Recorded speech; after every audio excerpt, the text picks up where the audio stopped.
میں نے اپنی بیٹی کو کہا کہ تمہاری ماں نہیں سمجھتی کہ میں 9 بجے سونے والا ہوں اور 3:30 بجے تہجد کے لیے اٹھنے والا ہوں.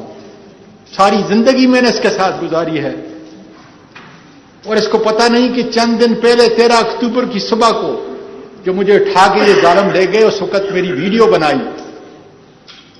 اور آج کل ویڈیو کو کنورٹ کرنا، جیلی ویڈیو بنانا کوئی مشکل کام نہ تھا.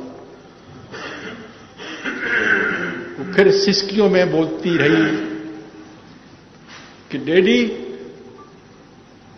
یہ کسی اور کی نہیں ہے،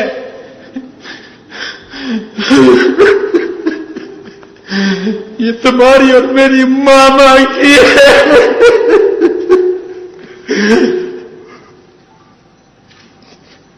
میں نے کہا بیٹا یہ کیسے ممکن ہے؟